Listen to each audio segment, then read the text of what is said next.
दंडकारण्य तरफ हमेशा गए नहीं।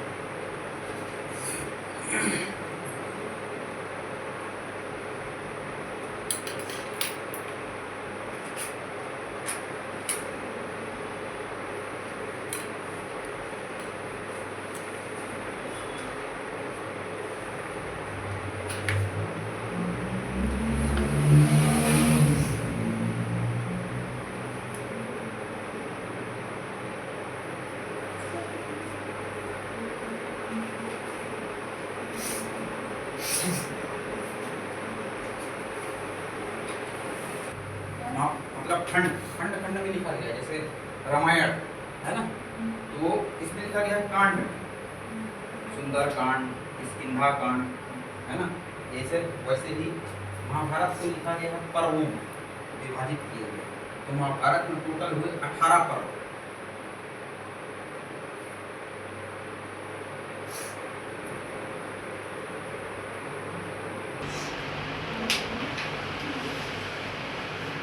कर्ण, कर्ण जानते हो उनकी का सबसे ज्येष्ठ पुत्र। तो कर्ण महाभारत काल में छत्तीसगढ़ का दौरा किए थे, छत्तीसगढ़ को जीते थे। तो छत्तीसगढ़ में कर्ण द्वारा विजित क्षेत्र, ये लिखिए ना, मतलब जीता हुआ क्षेत्र, कर्ण द्वारा जीते हुए क्षेत्र को कहा जाता था कोसल जनपद। कर्ण द्वारा जीता हुआ क्षेत्र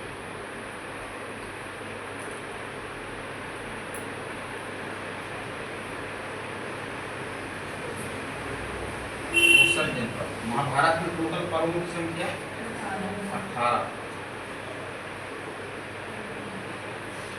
पर्व मतलब भाग ना,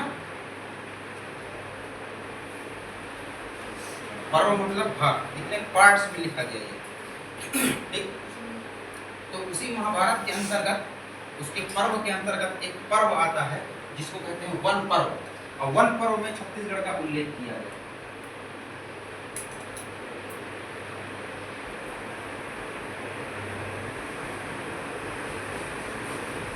छत्तीसगढ़ का उल्लेख किस नाम से किया गया है? कोसल के नाम से। ये भी क्वेश्चन पूछ सकता है।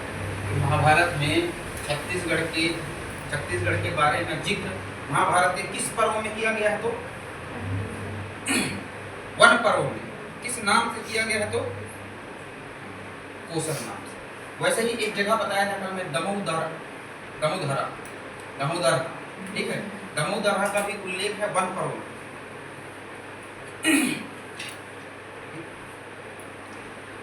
दमोदरा का नाम कल क्या बताया था? ऋषभतीर्थ। तो लिख लेना, इस वन पर्व में ही उल्लेख है दमोदरा, हाँ, जिसका अब नाम हो गया है क्या? ऋषभतीर्थ। अब ये जैन तीर्थ स्थली भी है, ये भी याद रखना, इसको जैन धर्म में भी पढ़ेंगे।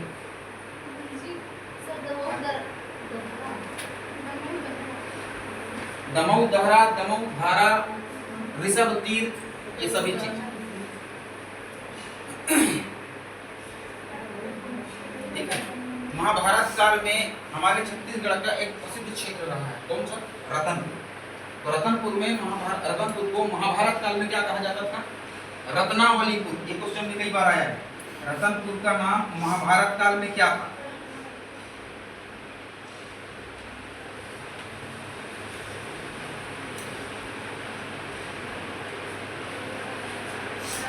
रत्नावलीपुर, ठीक है। महाभारत के बारे में हमारे छत्तीसगढ़ में, ठीक है, एक संस्कृति कला के माध्यम से महाभारत का जिक्र किया जाता है, गाया जाता है उसमें। जानते हो पंडवानी नाम सुना? हाँ, पंडवानी में महाभारत का ही जिक्र होता है। जब पंडवानी अगर पूछे किससे संबंधित है, तो पंडवानी महाभारत से संबंधित। इसमें पांडवों के शौर्य का वर्णन किया जाता है पंडवानी में।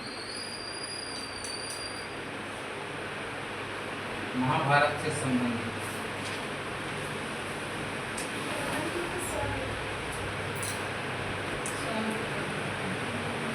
रतनपुर का शौर्य नहीं, पांडवों का शौर्य। जैसे रामायण काल में कौन से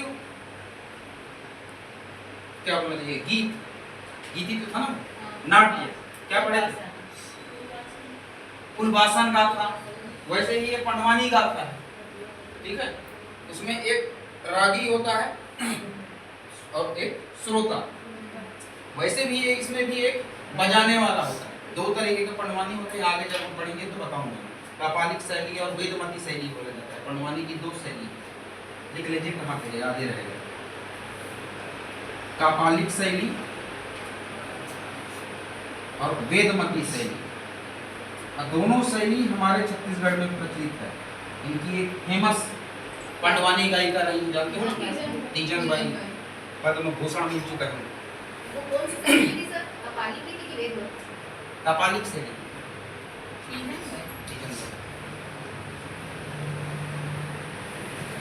ठीक। अब महाभारत काल में कुछ नदियां हैं छत्तीसगढ़ की प्रमुख नदियां, उनका भी उल्लेख मिलता है। तो महाभारत काल में उन नदियों को किस नाम से जाना जाता है, ये लिखिए, महाभारत कालीन नदियां। ठीक। सबसे पहली हमारे छत्तीसगढ़ की प्रमुख नदी कौन सी है? महानदी। तो महानदी को महाभारत काल में क्या क्या कहा जाता था, ये भी क्वेश्चन सीजीपीएससी तक में पूछा है कई बार। देखिए, चित्रोत्पला, नीलोत्पला, कनक नंदिनी, महानंदा, मंदवाहिनी, कनक नंदिनी, महानंदा, ऋषितुल्या, नीलोत्पला, चित्रोत्पला, हाँ, मंदवाहिनी। देखिए, चित्रोत्पला, नीलोत्पला, कनक नंदिनी, महानंदा, ऋषिकुल्या और नंदवाहिनी। ये सारे नाम है, नाम को याद रखिएगा, आते रहता है क्वेश्चन। ठीक है। हमारे भारत में, मतलब हमारे वैदिक काल में कुल पुराणों की संख्या पता है कितने हैं?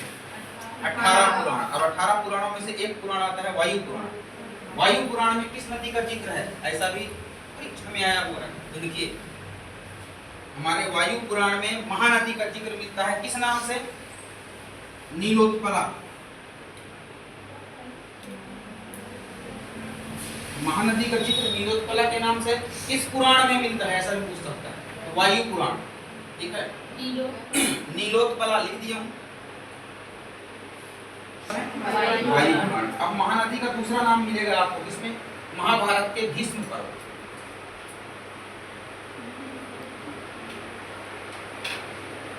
भीष्म पर्व, ब्रह्म पुराण, स्कंद पुराण, मत्स्य पुराण,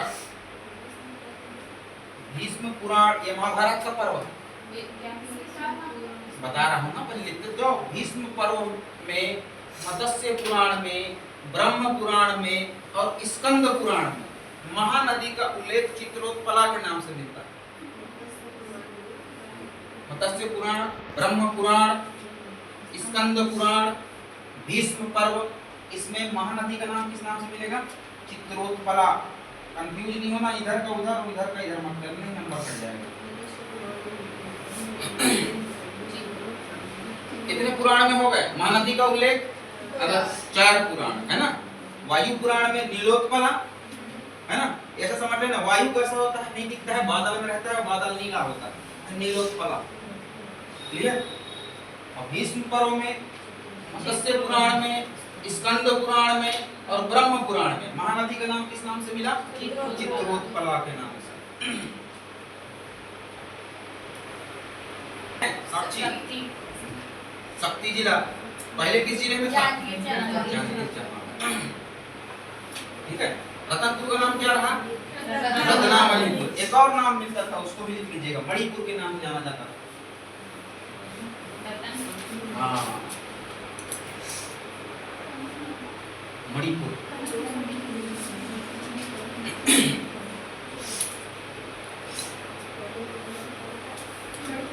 ठीक है। उस जिले में है बिलासपुर जिला। ठीक है। अब प्रमुख जगह लिखे, महाभारत कालीन प्रमुख स्थल। एक स्थल तो हो गया आपका रतनपुर, एक स्थल हो गया आपका ऋषभ तीर्थ गुंजी दमोदरा। महाभारत कालीन छत्तीसगढ़ में प्रमुख स्थल, पहला स्थल तो बता दिया दमोदरा या ऋषभ तीर्थ गुंजी। ठीक। दूसरा बता दिया क्या? रतनपुर, महाभारत काल में उसको कहा जाता था रत्नावलीपुर या मणिपुर। तीसरा जगह लिखिए, तीसरे जगह का नाम है खल्लारी। हाँ, खल्लारी। महाभारत काल में खल्लारी का नाम था खल्लवाटिका। बताऊंगा ना, महासमुंद जिले में है ये खल्लारी। महाभारत काल में खल्लारी को कहा जाता था खल्लवाटिका। ठीक है। पांडवों लोगों को जब वनवास मिला, सारा चीज और वो लोग युगों में हार गए थे युद्ध पीड़ा में, तो उन लोगों को मिला था 12 वर्ष का वनवास और 1 वर्ष का अज्ञातवास। ठीक है, टोटल मिला के 13 वर्ष। तो 12 वर्ष वनवास काटने के बाद जब उनका अज्ञातवास बचा था, तो अज्ञातवास में उन लोगों का पता चल गया। ठीक है, तो कहते हैं कि वो लोग यहीं पर आए थे, कहाँ? खल्लारी में। और खल्लारी में आए थे तो दुर्योधन ने षड्यंत्र रचा था, एक महल बनवाया था लाख का। ठीक है, लाख का महल बनवा के उनको वहां दे दिया था कि बोल देना उनको कि वो लोग वहां रहेंगे। और रात में क्या किया गया कि उस महल में आग लगा दिया गया। लेकिन पांडव लोग होशियार थे, उन लोग को पता था कि ये षड्यंत्र के तहत हमको ऐसा बनाया गया। तो नीचे नीचे कहते हैं वो लोग सुरंग बना लिए। जैसे ही आग लगा वो सुरंग के रास्ते से बाहर चले गए। तो वही महाभारत काल का एक खल्लारी में था लाक्षागृह। हाँ, खल्लारी, उसका नाम खल्लवाटिका। ठीक है, और जो लाख का जो घर बनाए थे उस घर को बोला गया था क्या? लाक्षागृह, जिस पर आग लगा दिया गया था, पांडव लोग मर गए। लाक्षागृह। ठीक है, यहीं पर है भीम खो। भीम के द्वारा खोदी गई गुफा, वही अंदर जो सुरंग बनाए थे, भीम खो। भीम खो नहीं बोल रहा हूँ, भीम खो। ये देख लीजिए, दिख दे रहा भीम खो। ये लाक्षागृह के पास था, भीम के द्वारा बनाया गया। बलवान कौन था? हाँ, हम तो बनाएंगे, समझ गए। और इनके अलावा वहां जो चिन्ह मिला है भीम के पद चिन्ह, मतलब पैरों के निशान।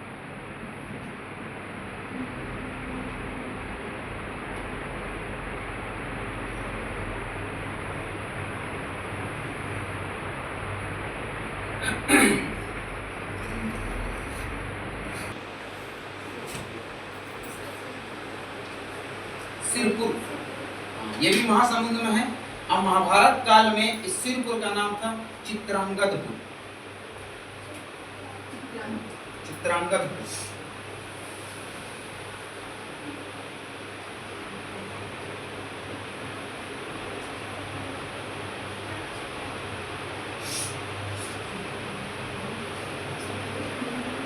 चित्रांगदपुर। चित्रांगदपुर नाम क्यों पड़ा? चित्र रहा होगा नहीं। अर्जुन की एक पत्नी थी, अर्जुन की कई सारी पत्नी थी। ठीक है, एक पत्नी कौन? द्रौपदी, जो सारे पांडवों की पत्नी थी। दूसरी पत्नी कौन? सुभद्रा, श्री कृष्ण की बहन। तीसरी पत्नी थी चित्रांगदा। और चित्रांगदा के बाद चौथी से अफेयर कर लिए थे अर्जुन साहब, उनका नाम था उलूपी, नाग कन्या थी। तो चित्रांगदा के नाम की वजह से सिरपुर का नाम पड़ा था चित्रांगदपुर। विलूपी नहीं, उलूपी। उलूपी एक नाग कन्या थी। ठीक है, अब अर्जुन की ये पत्नी कौन सी? चित्रांगदा। चित्रांगदा की वजह से सिरपुर का नाम पड़ा था चित्रांगदपुर। एक बार और बताया था हम इसको पढ़ाते थे, याद करो। भूल तो जाते हो, समस्या तो यही। ठीक है, तो चित्रांगदा और अर्जुन से एक लड़के का जन्म हुआ था। उस लड़के का नाम था बब्रुवाहन।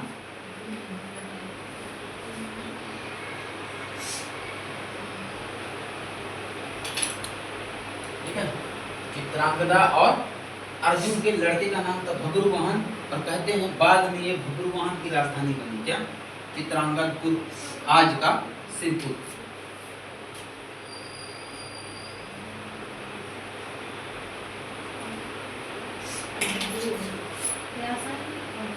बब्रुवाहन लिख दिया। चित्रांगदा कौन थी? अर्जुन की पत्नी। और किसके वजह से? उसके वजह से इस क्षेत्र को जीतने के लिए, किस क्षेत्र को? इस चित्रांगदपुर को जीतने के लिए पांडवों में सबसे छोटा सहदेव एक और कर्ण अलग अलग अभियान चलाए इस क्षेत्र को जीतने के लिए। इसका भी जिक्र मिलता है महाभारत में। सिरपुर को, वर्तमान सिरपुर को, जो उस समय का चित्रांगदपुर था, इस क्षेत्र को जीतने के लिए कर्ण और सहदेव ने अलग अलग अभियान चलाया। ये क्षेत्र हमारे में शामिल हो जाए ऐसा करते। मणिपुर और रत्नावली ये राजधानी थी उस समय। महाभारत काल में एक राजा हुए, उन राजा का नाम था मोरध्वज। मोरध्वज और उनके पुत्र का नाम था ताम्रध्वज। ये भी कहानी बताया थी, याद है? मोरध्वज और ताम्रध्वज की राजधानी थी कौन सी? रत्नावलीपुर, मणिपुर, जिसको आज कहा जाता है रतनपुर, जिला बिलासपुर, महामाया वाला रतनपुर।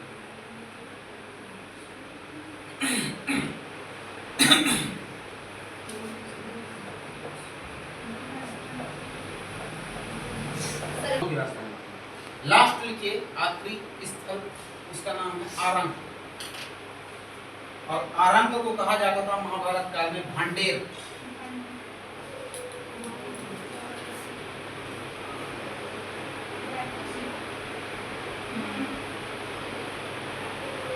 ठीक, ये जगह भी मोरध्वज और ताम्रध्वज से संबंधित जगह है। ठीक है, मतलब मोरध्वज की कहानी जब हम सुनेंगे ना, तो मोरध्वज की कहानी में इस जगह का जिक्र मिलता है, भांडेर का, जिसको आज कहा गया है आरंग। कहाँ है आरंग? रायपुर। रायपुर। और क्या कहा जाता है आरंग को? किसकी नगरी कहा जाता है? मंदिरों की नगरी आरंग। लिख लेना, वो भी पूछ देता है कि मंदिरों की नगरी छत्तीसगढ़ में किसे कहा जाता है, तो आरंग।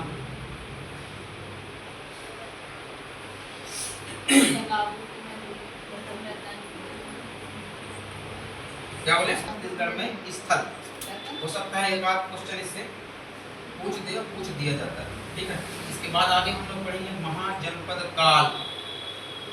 ठीक है, महाजनपद काल विस्तृत विवरण मिलता है। महाजनपद काल से ही भारत के संपूर्ण इतिहास का विस्तृत एवं सुव्यवस्थित विवरण मिलता है। महाजनपद काल में भारत, मतलब पूरा आर्यावर्त, भारतवर्ष 16 महाजनपदों में बटा हुआ था।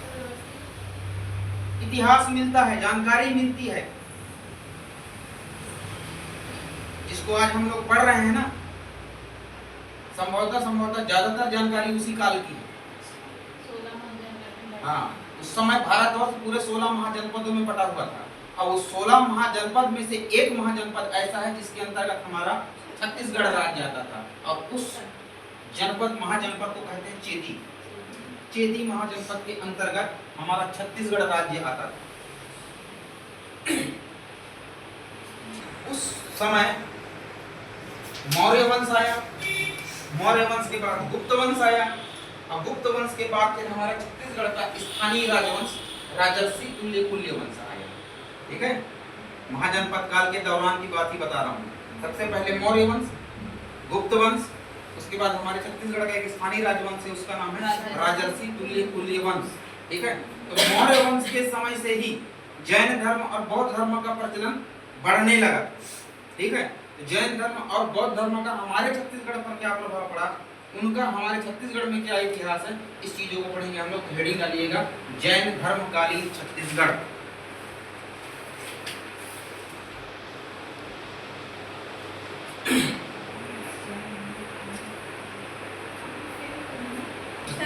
ठीक है, अब पता है जैन धर्म के संस्थापक कौन थे?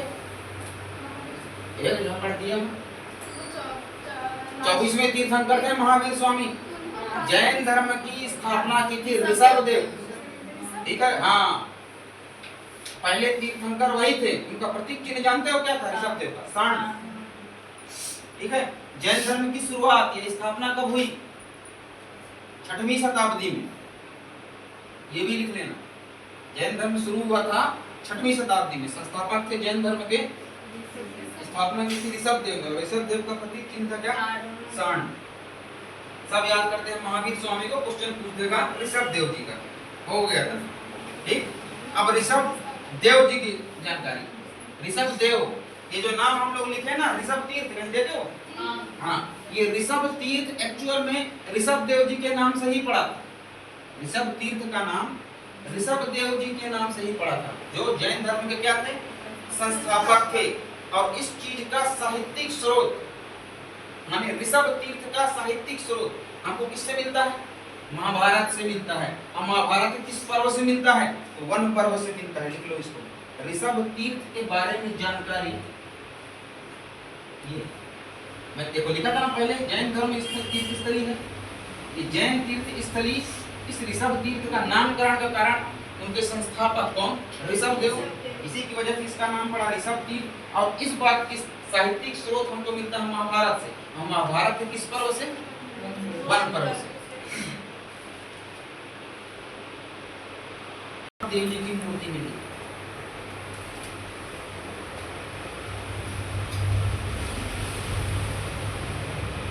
रतनपुर में ऋषभ देव, यही ऋषभनाथ, इनका नाम ऋषभनाथ एवं चंद्रप्रभ, इनकी प्रतिमाएं मिली है रतनपुर से। ऋषभनाथ या ऋषभ देव और चंद्रप्रभ प्रतिमा मतलब मूर्ति कहाँ मिली है? रतनपुर।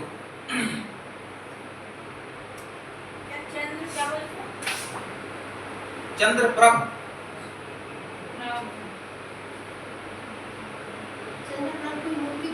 नहीं, चंद्रप्रभ की मूर्तियां मिली है। दो जने की मूर्ति मिली है। चंद्रप्रभ, हाँ ऐसा लिखना। शांतिनाथ, ठीक है। इनसे संबंधित स्थान है बस्तर में, तो उस जगह का नाम है भाटापुरा। 16वें तीर्थंकर शांतिनाथ, इनसे संबंधित स्थल बस्तर में एक जगह है भाटापुरा। कौन से तीर्थंकर, कौन से नंबर के? 16वें नंबर के तीर्थंकर। अब लिखिए आगे, भाटापुरा बस्तर। सुनते भी नहीं, आगे बैठ बोलता हूँ तो आगे भी नहीं बैठती। और पीछे चल जा कोंटा में।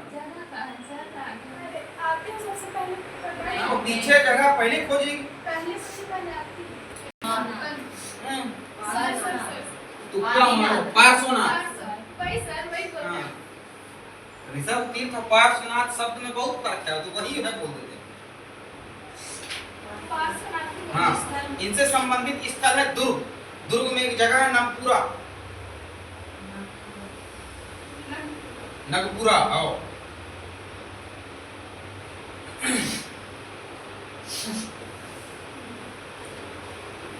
कहा जाता है।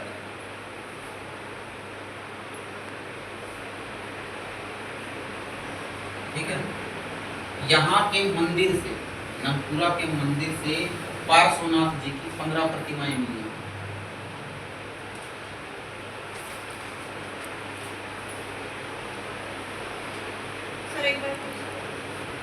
नगपुरा जैन धर्म का प्रमुख केंद्र है। यहाँ के मंदिर से पार्श्वनाथ जी की 15 प्रतिमाएं मिली हैं। नेक्स्ट जगह लिखिए राजीव। इस जिले में है राजीव।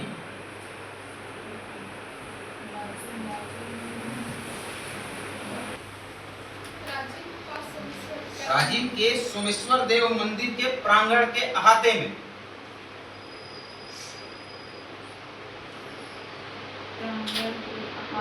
हाँ, पार्श्वनाथ जी की प्रतिमा मिली। सोमेश्वर देव मंदिर के प्रांगण के अहाते मतलब बाउंड्री के अंदर एक प्रतिमा प्राप्त हुई, जिसको कहा जाता है कि वो प्रतिमा किसकी है? पार्श्वनाथ जी की।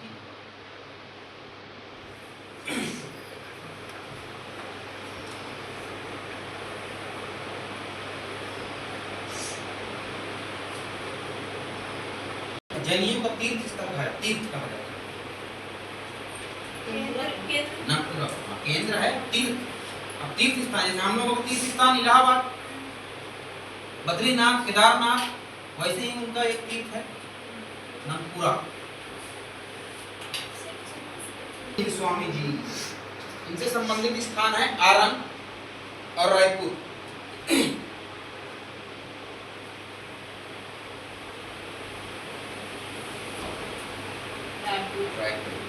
ठीक है। आरंग में क्या है, भांडल देव का मंदिर, जैन धर्म से संबंधित। भांडल देव, भांड देवल बोलते हैं, भांडल देव, भांड देवल, भांड देवल का मंदिर कहाँ है, आरंग। इसलिए कहा गया आरंग मंदिरों की नगरी। अब नया रायपुर में क्या कहानी हो रहा है, नया रायपुर में बनाया गया है 15वें तीर्थंकर धर्मनाथ जी के लिए मंदिर। और जैनियों के मंदिर को कहा जाता है जिनालय।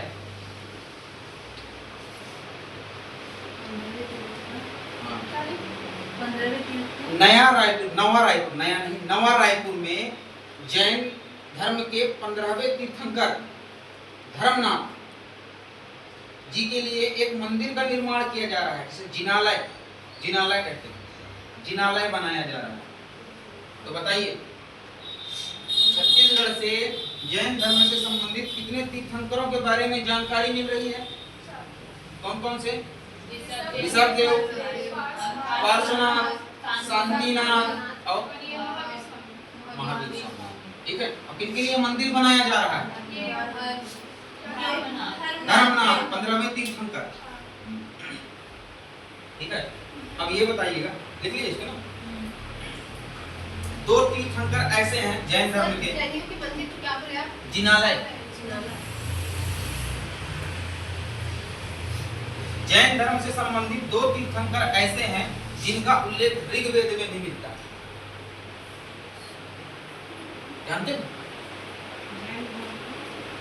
दो तीर्थंकरों का उल्लेख ऋग्वेद में मिलता है, ऋग्वेद। ऋषभनाथ, ये ऋषभदेव, ठीक, और दूसरे हैं अरष्टी नेमी, ऋषभदेव एवं अरष्टी नेमी।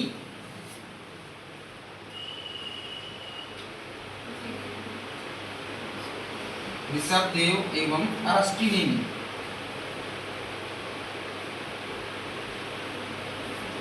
अरष्टी नेमी को कृष्ण का नजदीकी संबंधी बताया गया है। लुसेंट में पढ़ोगे तो ये लाइन मिल जाएगा तुम्हें। अरष्टी नेमी को कृष्ण का बहुत करीबी संबंधी बताया गया। कृष्ण मतलब कौन? श्री कृष्ण। हाँ, वासुदेव श्री कृष्ण, उन्हीं की बात कर रहे हैं।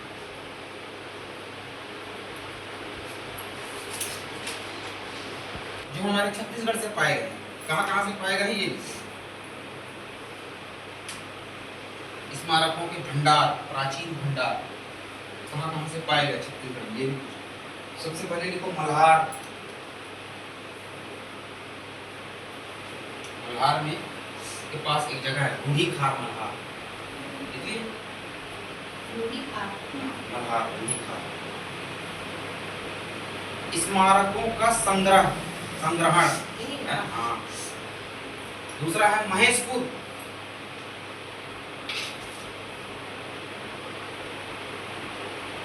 ये सिरपुर, ये है आरंग,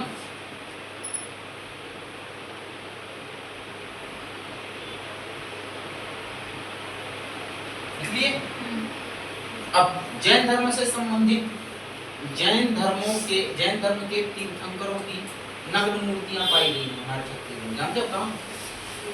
गौरेला, पेंड्रा, मरवाही, धनपुर में।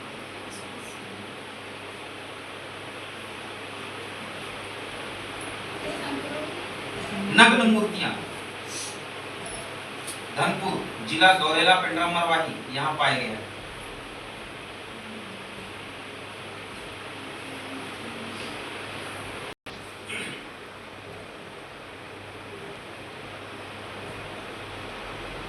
यहाँ पर जैन धर्म की दिगंबर शाखा है। सबसे बड़े मंदिर का निर्माण किया जा रहा है डोंगरगढ़ में। दिगंबर शाखा से संबंधित सबसे बड़ा मंदिर का निर्माण किया जा रहा है डोंगरगढ़ में।